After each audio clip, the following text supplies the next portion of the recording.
The reading for December 14th is Daniel chapter 7, verses 13 to 14. This is prophecy of Daniel that is being interpreted.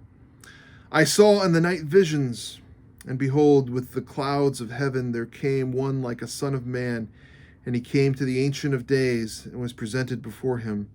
And to him was given dominion and glory and a kingdom, and all peoples, nations, and languages should serve him. His dominion is an everlasting dominion, which shall not pass away. His kingdom one that shall not be destroyed. When Jesus says in the Gospels that he is the Son of Man, and that title is taken by him, it doesn't merely mean that he was born of somebody who was human. In some context it means that, but often it's a title that is being talked about, and it's a title that comes from Daniel 7. It says that he saw someone like the Son of Man. He came before the Ancient of Days. There was someone before the throne of God the Father, and he was given dominion. What's the significance of that? Well, first, in looking back, dominion was what Adam was given and lost in the garden. He was given dominion over the earth. And finally, it's restored by the second or last Adam, Jesus. But also, this text, we are reminded, comes up later. It actually comes up in the trial of Jesus. They throw Daniel 7 at Jesus to say, you've called yourself the Son of Man, so aren't you claiming then deity? And Jesus merely responds, you have said this, right?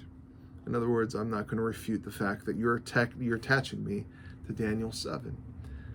Daniel was seeing a vision of the future. You're seeing all of these nations, and in fact, if you read through the prophecies in Daniel, there's nation after nation that rise and fall, beginning with the Babylonian nation that rose and then was conquered by the Persians. And the Persians then were conquered by Alexander the Great and the Greeks. And then finally the Greeks are conquered by the Roman Empire. And then after the Roman Empire, we see there is a falling of all of those earthly kingdoms to the point that there's one who rules and reigns, whose reign will never end. All of those human kingdoms fall, but the rule of this one never ends. It's an everlasting dominion. And so it was right that the Pharisees said, aren't you claiming deity to have an everlasting dominion? Yes, Christ is fully God. For him to reign eternally means that he must be the eternal God who will come on the clouds. In fact, this vision is one that is of the future, of a reign that will be manifested, that is shown, in which Christ is reigning. And you may connect this with some of the things that are being talked about in the sermon series from 1 Thessalonians. In fact, there is a coming day in which we will see the reign of Christ in this way.